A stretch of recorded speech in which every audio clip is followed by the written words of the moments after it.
Hello, dear Satipatthana participant, dear group. This week we have one of my favorite foundations of mindfulness, if I can even say that. It is the mindfulness of the body foundation. The body, our home, the body that is always with us. There's so much here in the body, and the Buddha gets us to start with this foundation, the foundation of the body. It's the easiest to be aware of, it's the easiest to create present moment awareness. And so for this video I will again work my way through the Satipatthana Sutta. I will first speak it out loud, I will recite it for you, read it out, and then I will go to an analysis of the different parts of it. This part of the sutta, or this foundation, is the longest in the sutta, so has many different sections. Section on breathing, on postures, activities, anatomical parts, elements, corpse in decay. And there's like a repeating refrain between every of the parts, where he kind of reiterates how to be aware of these different aspects of the body, which I won't read out every time. I will just read it once in the end. Okay. The body foundation section of the Satipatthana Sutta. Section on breathing. And how, monks, does he, in regard to the body, abide, contemplating the body? Here, gone to the forest, or to the root of a tree, or to an empty hut, he sits down, having folded his legs crosswise, sets his body erect, and established mindfulness in front of him. Mindful, he breathes in, mindful, he breathes out. Breathing in long, he knows, I breathe in long. Breathing out long, he knows, I breathe out long. Breathing in short, he knows, I breathe in short. Breathing out short, he knows, I breathe out short. He trains thus. I shall breathe in, experiencing the whole body. He trains thus. I shall breathe out, experiencing the whole body. He trains thus. I shall breathe in, calming the bodily formation. He trains thus. I shall breathe out, calming the bodily formation. Just as a skilled turner or his apprentice, when making a long turn, knows, I make a long turn. Or when making a short turn, knows, I make a short turn. So too, breathing in long, he knows, I breathe in long, etc. Then the refrain. Next, postures. Again, monks, when walking, he knows, I am walking. When standing, he knows, I am standing. When sitting, he knows, I am sitting. When lying down, he knows, I am lying down. Or he knows accordingly, however his body is disposed. The refrain. Activities. Again, monks, when going forward and returning, he acts, clearly knowing. When looking ahead and looking away, he acts, clearly knowing. When flexing and extending his limbs, he acts, clearly knowing. When wearing his robes and carrying his outer robe and bowl, he acts, clearly knowing. When eating, drinking, consuming food, and tasting, he acts, clearly knowing. When defecating and urinating, he acts, clearly knowing. When walking, standing, sitting, falling asleep, waking up, talking, and keeping silent, he acts, clearly knowing. The refrain. Anatomical parts. Again, monks, he reviews this same body, up from the soles of the feet and down from the top of the hair, enclosed by skin as full of many kinds of impurities. Thus, in this body there are head hairs, body hairs, nails, teeth, skin, flesh, sinews, bones, bone marrow, kidneys, heart, liver, diaphragm, spleen, lungs, bowels, mesentery, contents of the stomach, feces, bile, phlegm, pus, blood, sweat, fat, tears, grease, spittle, snot, oil of the joints, and urine. Just as though there were a bag with an opening at both ends full of many sorts of grain, such as hill rice, red rice, beans, peas, millet, and white rice. And a man with good eyes were to open it and review it thus: this is hill rice, this is red rice, these are beans, peas, millet, white rice. So too he reviews this same body. Refrain. Section on elements. Again, monks, he reviews this same body, however it is placed, however disposed, as consisting of elements thus. In this body there are the earth element, there are the water element, there are the fire element, and the air element.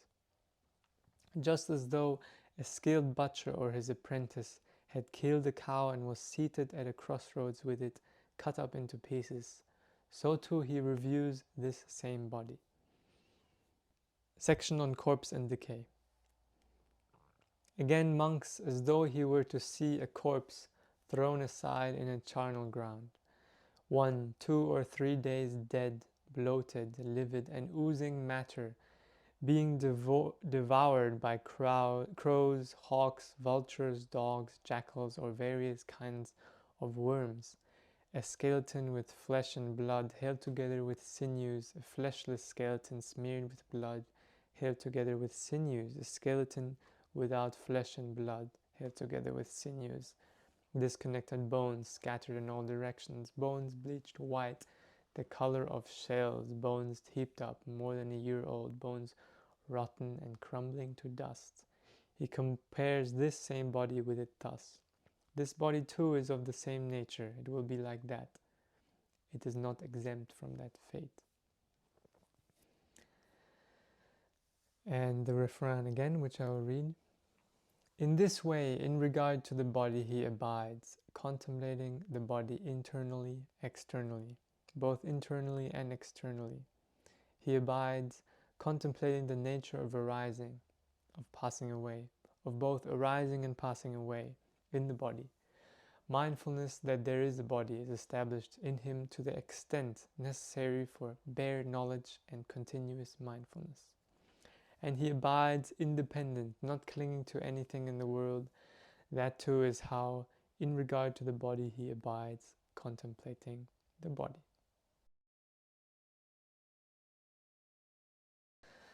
Wow, so that's quite the intense chapter, the most intense chapter, I would say, of the Satipatthana Sutta. Very vivid, very graphic descriptions of the body. We will focus here on what's most important for our Vipassana practice, so for the practice of walking and sitting and being mindful, the indirect experience of the body. And this section also includes these contemplations of the dead body, the bodies outside. So back then in India they had a lot of these, maybe probably even still today, they have these burial grounds where there's openly dead bodies being disposed of, being burnt. So the Buddha recommended to go there, to examine this, to stop having so much attachment to this body, because this body too will decompose, will die. But for our purposes, we will focus more on this section of how to use mindfulness in these ways, which are the sections on breathing, the sections on postures, activities, and the elements. So the section on breathing, he clearly states, mindful he breathes in, mindful he breathes out. So mindfulness of breathing is one of the simplest and most clear practices of Buddhism. Just be aware of your breathing, be aware of the inhale, be aware of the exhale. And then going deeper, as you start to become aware that you're inhaling, aware that you're exhaling, you start to become aware whether that breath is long or short.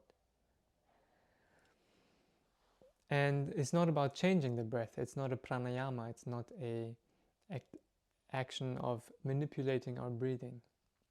It's just being aware what is the natural breath at this moment. If it's long, it's long. If it's short, it's short.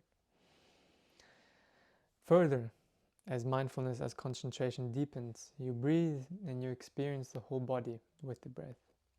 At the beginning, you can only focus on one point of the breath, and then over time, your concentration deepens and you can perceive the whole body at once, and the whole body as it's breathing. So everywhere in the body, there are sensations which change with the in-breath, which change with the exhale. The nervous system with the inhale activates sympathetic nervous system. With the exhale, it deactivates more parasympathetic nervous system. It relaxes. You can feel the sensation in the breath. And the last part, breathing, calming the bodily formation. As concentration deepens, as we become more and more the breath, the whole experience of the body calms down. The experience of the body becomes more subtle, more vibratory, less tense, less gross, less solidified. The body opens up, becomes pacified. In the beginning, there's restlessness, there's agitation, there's tension, there's pain in the knee, pain in the back from sitting. But as concentration deepens and we learn to really relax the body, focusing, the bodily formation calms. The experience of the body also becomes more quiet, more calm. Then postures. So the one thing is the experience of breathing. The next is the experience of what is the form or shape my body is making, the posture of the body. So there's the 4 basic postures in Buddhism, the sitting, standing, walking, lying. These are the basic postures that our body takes. Now I'm sitting, whether I'm sitting with my arms up or arms down, or sitting leaning back on something, different micro postures, as you will. But we know what posture we're in. Sometimes we don't know what posture we're in. Sometimes we are busy doing something and it might not be in conscious awareness. The body is in that posture. At a physical level, the body is sitting. For example, if you're working on the computer, probably you know this feeling. You are sitting working on the computer, but you are completely absorbed into the world of computer and what you are thinking about. You forget all about the body. Some hours or minutes later, you come back to yourself. You stop working and you put it down and you realize how much tension there is in the body, how tensed up you were sitting. Oh, I was not aware of my bodily posture. So here's an invitation by the Buddha. Be aware of your bodily posture more continuously. The body is always involved in all activities throughout the day. Whether from the moment we wake up, the body can become part of the conscious experience. As we walk, as we brush our teeth, as we sit in public transport, sit in the car, lie down to rest, sit on our office chair, or go for a walk through the city, through the park. As we talk, as I'm moving now, talking, I'm moving my hands, my arms. Be aware of this. Activities of the body. How we are looking. Am I looking straight to the side? How am I moving the body? Am I flexing, extending my limbs, relaxing the limbs, flexing the spine, relaxing the spine, opening the chest, relaxing the chest? How am I moving when I'm walking? The movement of the legs, flexing, extension in the muscles, in the bones. What we are wearing, the sensation of the clothes and the skin. When we are carrying something, when we carry a blanket, a cup, clearly knowing I'm carrying this cup. Often we just drink, complete non-awareness of the fact that you are carrying something in the cup. You are just thinking about maybe drinking or thirst or what you have to do next. But it's very different to be clearly aware of the body in this action. When eating, drinking, consuming food, when defecating and urinating, clearly knowing it. Walking, standing, sitting, falling asleep, waking up, talking, keeping silent, clearly knowing I am talking, I am not talking. Clearly knowing. The anatomical parts of the body. So here he goes through each of the body parts and he really dissects it. No? He goes into the detail, the grease, the spittle, the snot, the oil of the joints, the urine. The Buddha is inviting us to not have so much attachment to this shape of the body, to this how it looks from the outside. We're spending time beautifying, being attached to the image of the body, but this body is composed of many components: skin, bones, flesh, fascia. And this is more like an analytical meditation, contemplation on the material of the body. So we're not going to work with it as much in this course because we are focusing more on mindfulness. Here's more a concentration exercise of recounting the anatomical parts of the body.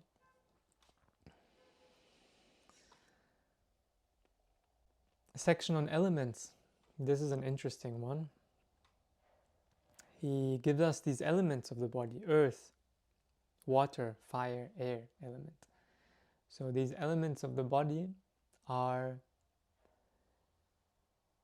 present as an experience. So it's can seem very abstract, the elements of the body, but it's kind of like a framework for experiencing the body. The element of earth is the field of weight, of heaviness. When we feel sleepy, when we feel tired, the body feels heavy. There's more weight. When we feel grounded, stable, there is weight, especially in the pelvis, in the legs. This part of the body will feel more dense, more heavy. This is the field of earth. Depending on what we eat, how we spend our day, our personality, the feeling of earth will be less or more prevalent as an experience of the body, as a somatic experience. The water element is that of flow, of cohesiveness, of unity within the body. Sometimes your body feels like a whole piece, sometimes very disjoint, very separate. Some parts of the body are frozen or tense, and you feel like very part separated.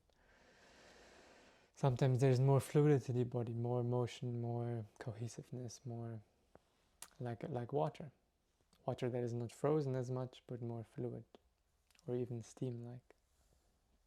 This is the water element. The fire element is the field of temperature, of heat, there's always of activation, of energy. So when we are very angry, there's going to be a lot of heat in the body, a lot of fire element. When we are afraid, there's not so much fire element, there's more cold. When we eat spicy foods, when we are in hot climates and doing activities like jogging, physical activity, exercise, there will be more sensation of heat, sensation of fire, the fire element. And the air element, sensation of vibration, of space, the sensation of space, spaciousness, tingling, vibratory quality, flitting. If there's restlessness, agitation, worry, anxiety, usually the body will feel very light, very ungrounded. No, we also say we're ungrounded, or we are an airhead. There's an actual experience of this in the body, sometimes localized in parts of the body, the head, the chest, the belly.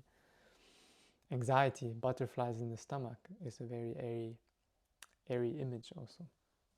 So these are the elements of the body, and we can use these as ways to start to discern more what is the experience of the body. And he always gives these little metaphors which were local to the time that he's in. The skilled butcher, the looking through the bag of different beans, of rice, the turner. So these are images which are basically saying, like, it's a very matter-of-fact exploration.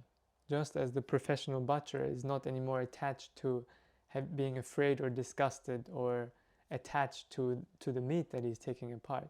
We just do it very matter-of-factly. We examine, how is the body now?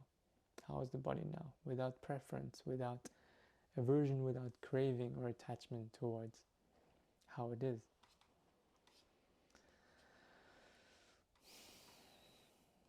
The section on the corpse. So as I said, in those days they had these more availability of corpses which you can actively look at in the street, in the charnel ground.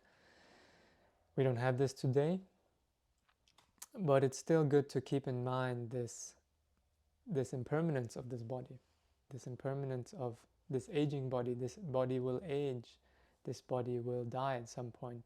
This body is composed of bones, of muscles, and they will decay. In our society, we are a little bit afraid of this, and it's a bit taboo, this part of the sutta, because it's so vivid, so describing the fleshless skeleton smeared with blood, held together with sinews, a skeleton without flesh and blood, held together with sinews, disconnected bones scattered in all directions. Strong images. But this body is no different from these bones outside, these dead bones. This body is now held together by life, by the energy, by self. But it is also impermanent. And then the refrain, which has kind of the key ingredients for how to contemplate the body, the foundation of the body. So one is the contemplation of the body internally and externally. So there's various interpretations of what this means. For me, in my experience, this means internally is more the body as an experience, the felt body, the body that only I can perceive. Externally is more what is visible, what can be seen. So even my own body, I can see from the outside, I can see it in the mirror. Someone else can see my body, what it's doing, the activities, the posture of the body. And we can use this image of what we see. Oh, I see like my legs sitting, and therefore I'm sitting. Externally. Internally, there's a feeling, there's a sensation of sitting. Knowing this sensation, both internally and externally. Contemplating the arising and the passing away. So phenomena in our experience appear and disappear. The phenomena of sitting, the knowing of eating is something that appears, and at some point you stop eating. You stop knowing that phenomena. You stop knowing sitting as a phenomena, and it passes away.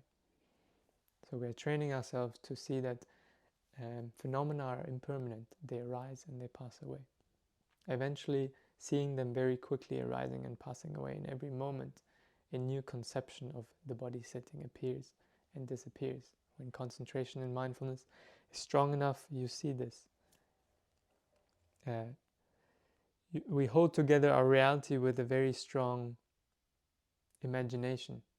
Like there's programs in our head which are constantly recording time, space, position of the body, and this kind of all gets glued together into our simulation of how is reality, our piecing together of reality based on our sensory world. A baby, when it first gets born, it has no idea how to use his body, how to use their body. It's swimming in a sea of sensations, and slowly it starts to build and make sense of this body. And we now in Vipassana meditation, we're having a close look at our conscious experience, dissecting it, deconstructing it, noticing conceptions arise and pass away.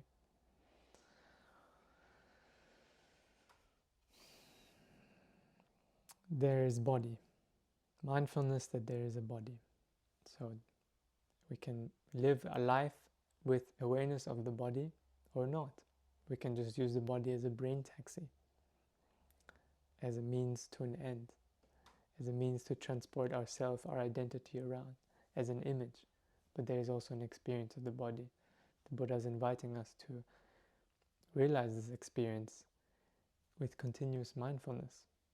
Bare knowledge, bare knowing of the body, without thinking about it, without too much interpretation about what it means, what I should do. Hypochondria, I constantly worried about the body, is not bare knowledge. Bare knowledge is just aware of the body as it is.